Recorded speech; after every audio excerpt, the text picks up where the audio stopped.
జై శ్రీ గణేష. మనం మహాభారతం చెప్పుకుంటున్నాం. ఎక్కడున్నాం? భీష్మ పర్వం మొదటి ఆశ్వాసంలో ఉన్నాము. దీనిలో భాగంగా మనం భగవద్గీత చెప్పుకుంటున్నాము. ఇప్పటి వరకు 17 అధ్యాయాలు పూర్తి చేసుకున్నాము. ఈ రోజు 18వ అధ్యాయం, అష్టాదశ అధ్యాయం తెలుసుకుందాము.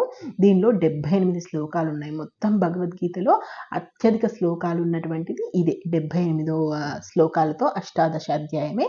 ఈ అధ్యాయంలో అసలు శ్రీకృష్ణ పరమాత్ముడు త్యాగం గురించి చెప్తాడు, సన్యాసం గురించి చెప్తాడు, ధర్మం గురించి చెప్తాడు, ఏ స్వధర్మం ఏంటో చెప్తాడు, పరధర్మం ఏంటో చెప్తాడు, అసలు ఎందుకు అర్జునుడు యుద్ధం చేయాలి అని ఎందుకు శ్రీకృష్ణుడు చెప్తాడు. ఇలాంటి అనేక విషయాలు కూడా దీంట్లో ఉంటాయి. దీంట్లో అర్జునుడు ఇలా ప్రశ్నించడంతో ఈ అధ్యాయం మొదలవుతుంది. అర్జునుడు ఇలా అంటాడు, కృష్ణ, సన్యాసం, త్యాగం ఈ రెండింటిలో యథార్థాన్ని తెలుసుకోవాలని నేను అనుకుంటున్నాను, అది నాకు చెప్పవా అని అడుగుతాడు. ఇప్పుడు శ్రీకృష్ణుడు ఇలా అంటాడు, ఫలాసక్తితో చేసేటువంటి ఏవైతే కామ్యకర్మలు ఉంటాయో అవన్నీ వదిలిపెట్టడాన్ని సన్యాసం అంటారు. అలా కాక కామ్యకర్మల ద్వారా వచ్చేటువంటి ఫలితాన్ని, అంటే కర్మలు చేస్తాడు కానీ కర్మ ఫలితాన్ని వదిలిపెడుతుంటాడు, అలాంటి వాడిని త్యాగి అంటారు. కాబట్టి అర్జున, త్యాగం విషయంలో నా సిద్ధాంతం ఏంటో నేను చెప్తాను విను. త్యాగాన్ని 3 విధాలుగా చెప్పారు. జ్ఞానం, దానం, తపస్సు. ఈ కర్మల్ని ఎప్పుడూ వదలకూడదు, ఇవి చేస్తూనే ఉండాలి. ఈ 3 పండితుల్ని సైతం పవిత్రుల్ని చేస్తాయి. అయితే అర్జున, ఈ కర్మలు కూడా ఆసక్తి లేకుండా, ఎలాంటి ఫలాపేక్ష లేకుండా చేయాలన్నది నా అభిప్రాయం. అదే ఉత్తమమైంది కూడా. విద్యుత్ కర్మ ఏదైతే ఉందో దాన్ని వదిలిపెట్టడం కూడని పని. అజ్ఞానం వల్ల అలా వదిలిపెడితే అది తామస త్యాగమే అనిపించుకుంటుంది. కర్మ కష్టం కలిగిస్తుందని శరీర ఆయాసానికి భయపడి కర్మల్ని కనుక వదిలిపెడితే అది రాజస త్యాగం అవుతుంది. అలా చేసిన వాడు ఆ త్యాగానికి పొందవలసిన ఫలం కూడా పొందలేడు. ఇది నా కర్తవ్యమని భావించి కర్మ చేస్తే, ఆసక్తి అనేది లేకుండా ఉంటే అది సాత్విక త్యాగం అనిపించుకుంటుంది. మేధావి, సంశయం లేనివాడు అయినటువంటి సాత్విక త్యాగి అశుభ కర్మను ద్వేషించడు, శుభకర్మ మీద ఆసక్తి పెట్టుకోడు. దేహదారి అయి తాను చేయాల్సినటువంటి కర్మల్ని మాత్రం వదలకుండా చేస్తాడు. అలాంటి వాడే నిజమైన త్యాగి. త్యాగి కానివాడు మరణించాక చెడ్డ ఫలం, మంచి ఫలం, మంచి చెడ్డు కలిసిన ఫలం, ఈ రకమైనటువంటి అనేక కర్మ ఫలాన్ని ఖచ్చితంగా పొంది తీరుతాడు. ఒక త్యాగికి మాత్రమే ఈ కర్మ ఫలితం అనేది అంటకుండా ఉంటుంది. అర్జున, సమస్త కర్మలు సిద్ధించుకోవడం కోసం కర్మ సిద్ధాంతం బోధించేటువంటి సంఖ్యాక శాస్త్రంలో చెప్పినటువంటి 5 విషయాలు నేను చెప్తాను విను. క్షేత్రం అంటే శరీరం, కర్త అంటే చేసేవాడు, వివిధ సాధనాలు అంటే కర్మేంద్రియాలు, జ్ఞానేంద్రియాలు, అనేక విధాలుగా ఉండేటువంటి వ్యాపారం అంటే ఆ శరీరంతో ఆ వ్యక్తి చేస్తున్నటువంటి ప్రయత్నాలు. ఇక దైవం, శరీర, వాక్కు, మనస్సు, ఈ 3తోనే మనిషి ప్రారంభించే కర్మలన్నీ కూడా ముడిపడి ఉంటాయి. అతని యొక్క సంస్కార బుద్ధి వల్లనే ఈ కర్మల్లో ఏదో ఒకటి చేస్తుంటాడు. కాకపోతే ఈ కర్మలన్నిటికీ తానే కర్తనని భావిస్తూ ఉంటాడు. ఇంతకంటే మూర్ఖత్వం అని లేదు. నేనే చేస్తున్నాను అనేటువంటి అహంభావంతో ఎవరైతే ఉంటారో వాడు ఎప్పటికీ కూడా శాంతి అనేది లభించదు. ఈ చేస్తున్నటువంటి కర్మకు నేను కర్తను కాను అని ఎవరైతే తమ కర్మల్ని చేస్తాడో వాడు ఈ సమస్త ప్రాణకోటిని చంపినా కూడా ఆ చంపిన పాపం అతడికి అంటదు. ఎందుకంటే దానికి కర్త అనేవాడిని నేను కాదు అని ఒకసారి దైవం మీద భారం వేసినప్పుడు అది ఎలాంటి కర్మ అయినా సరే ఆ ఫలితం అతనికి అంటదు. ఇక జ్ఞానం, ఫలానా కర్మ అన్నటువంటి జ్ఞానం, అంటే ఇది కర్మ అనేటువంటి జ్ఞానం. జ్యేష్ణం అంటే ఆ కర్మ ఇలా ఉంటుంది అని తెలుసుకోవడం. జ్ఞాత అంటే కర్మను తెలుసుకున్నటువంటి వాడు. సో ఇవన్నీ కూడా కర్మచోదన కోసం, అంటే కర్మ కోసం ప్రేరేపించేవాడు. ఇలాంటి 3 విధాల కారణము, కర్త, కర్మ సంగ్రహం, ఈ 3 విధాలుగా జ్ఞానము, కర్మ, కర్త, ఈ 3 సత్వం, రజస్సు, తపస్సు అనే 3 విధానాలని గుణ సంఖ్యాక శాస్త్రంలో చెప్పి ఉంది. సింపుల్గా చెప్పాలంటే జ్ఞానం కానీ, జ్యేష్ణం కానీ, జాతాన్ని కానీ ఈ 3 కూడా సత్యం, రజస్సు, తమస్సు మీద డిపెండ్ అయి ఉంటుందని చెప్తాడు అనమాట. సో భిన్నంగా ఉన్నటువంటి సర్వ ప్రాణుల్లో, అంటే భిన్నంగా ఉన్నటువంటి సర్వప్రాణులు అవన్నీ భిన్నం కాదు, అవన్నీ ఒకటే అని చూసేటువంటి వాడు ఎవరైతే ఉంటాడో అతడు సాత్విక జ్ఞానం కలవాడు.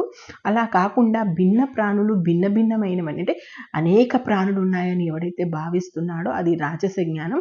అలా కాకుండా ఉన్న వాటిలో కొన్ని మాత్రమే తనకి ఇష్టమైనవని దాని గురించి ఆలోచించేవాడు ఎవరైతే ఉంటాడో అతడు తామస జ్ఞానాన్ని కలిగి ఉంటాడు. సో ఫలాపేక్ష లేనటువంటి వ్యక్తి రాగద్వేషాలన్నీ వదిలిపెట్టి ఆసక్తి లేకుండా చేసేటువంటి తన విద్యుత్ కర్మని సాత్విక కర్మ ద్వారా చేస్తాడు. ఫలాపేక్షతో అహంకారంతో అసూయతో చేసేటువంటి కర్మ ఏదైతే ఉందో అది రాజస కర్మ కిందికి వస్తుంది. ఇక మంచి చెడు ఏది ఆలోచించకుండా నాశనం అయితే నాశనం కానీ అన్నట్టుగా చేసేటువంటి కర్మ ఏదైతే అజ్ఞానంతో చేస్తాడో అది తామస కర్మ కిందికి వస్తుంది. ఇప్పుడు నేను చెప్తుంటే మీకు ఇది అర్థమైపోతుంది, ఎందుకంటే దాదాపు 17 అధ్యాయాల సారాంశాన్ని ఇక్కడ చెప్తున్నాడు. అవన్నీ మనం వింటే ఇవి ఈజీగా అర్థమైపోతాయి. వీటన్నిటి అర్థాలు నేను ఆల్రెడీ చెప్పాను. సో ఫలాసక్తి అహంకారం లేనివాడు ధైర్యవంతుడు, ఉత్సాహవంతుడు, కార్యం సిద్ధించిందని సంతోషం కానీ సిద్ధించలేదని విచారం కానీ లేనటువంటి వాడు. ఇలాంటి కర్త సాత్విక కర్త అయి ఉంటాడు. విషయాసక్తుడై ఉండి కర్మఫలాన్ని కాంక్షించేవాడు, పిసినిగొట్టువాడు, పై వాళ్ళని పీడించుకో తినేవాడు, శుచి శుభ్రం లేనివాడు, సంతోషం కానీ దుఃఖం కానీ లేనివాడు ఎవరైతే ఉన్నాడో ఆ కర్త రాజస కర్త అవుతుంది. ఇక ఏకాగ్రత లేనివాడు, సంస్కారం లేనివాడు, స్తబ్దుడై పై వాళ్ళందరినీ చెరిచేవాడు ఎవరైతే ఉన్నాడో సోమరిపోతుతో ఎప్పుడు ఏడుపు మొహంతో ఉంటాడో వీడు తామసకర్త. అర్జున సత్వము రజస్సు తపస్సు ఈ 3 గుణాలను అనుసరించి బుద్ధి ధృతి కూడా 3 విధాలు అంటాడు. బుద్ధి అంటే మనకు తెలుసు బుద్ధి, ధృతి అంటే దృఢ నిశ్చయం అంటే నిర్ణయానికి రావడం అనమాట. ఎందులో ఎక్కడ ఎలా ప్రవర్తించాలో, ఎందులో ఎలా ప్రవర్తించాలో, ఎలా ప్రవర్తించకూడదో, ఏది చేయదగిందో, ఏది చెయ్యకూడనిదో, దేనికి భయపడాలో, దేనికి భయపడకూడదో, ఏది బంధుహేతువో, ఏది మోక్ష కారణమో ఇదంతా తెలుసుకున్నటువంటి బుద్ధి ఏదైతే ఉందో అది సాత్విక బుద్ధి కిందకి వస్తుంది. ధర్మం అధర్మం కార్యం అకార్యం వేటిని తెలుసుకోకుండా చేసేటువంటి బుద్ధి ఏదైతే ఉందో అది రాజస బుద్ధి కిందకి వస్తుంది. చీకటి కప్పడం చేత అధర్మాన్ని ధర్మం అనుకొని నమ్మి దాన్నే చేసేటువంటి బుద్ధి ఏదైతే ఉందో అది తామస బుద్ధి కిందకి వస్తుంది.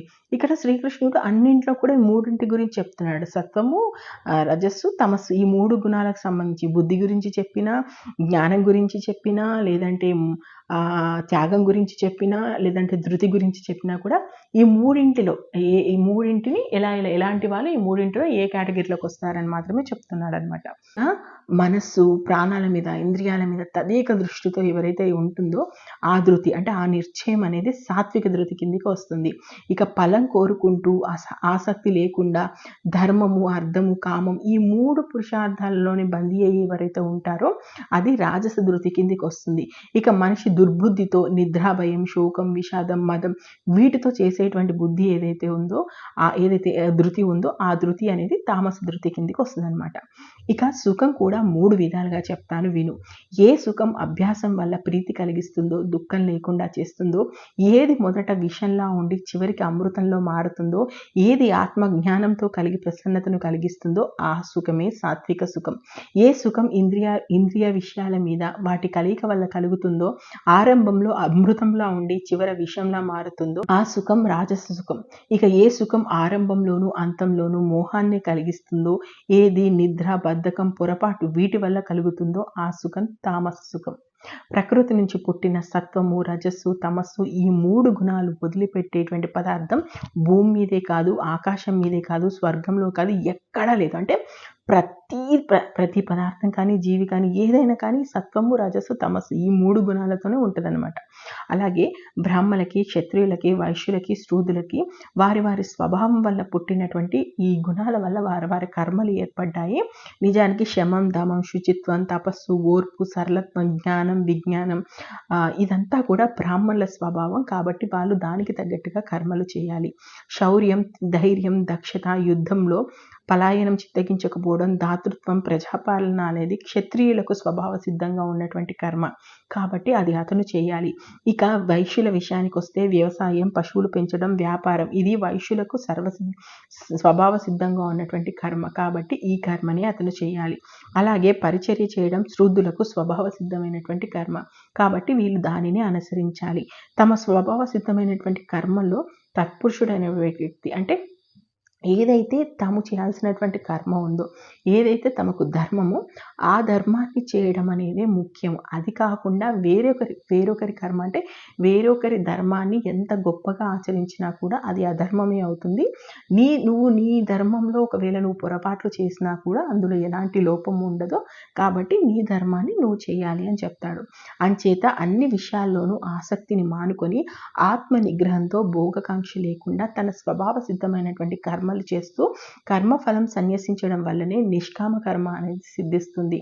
అలా సిద్ధి పొందినవాడు ఎలా ఉత్తమమైనటువంటి జ్ఞాన నిష్టతో బ్రహ్మాన్ని పొంది తీరుతాడు. ఇక శుద్ధమైన బుద్ధితో ఉండి ధైర్యంతో తన్ను నియమించుకొని శబ్దం మొదలైనటువంటి ఇంద్రియ విషయాల మీద రాగద్వేషాలన్నీ వదిలిపెట్టి ఏకాంత స్థలంలో కూర్చొని మితంగా భోజనం చేస్తూ మనస్సు, వాక్కు, శరీరాన్ని స్వాధీనంలో ఉంచుకొని ఎల్లప్పుడూ ధ్యానంలో ఉండేటువంటి వైరాగ్యం అవలంబించేటువంటి అహంకారం, మొండిపట్టు, గర్వం, కామం, క్రోధం వీటన్నిటిని విడిచిపెట్టి మమకారం లేకుండా శాంతంగా ఉన్నవాడు ఖచ్చితంగా బ్రహ్మానుభవాన్ని పొంది తీరుతాడు.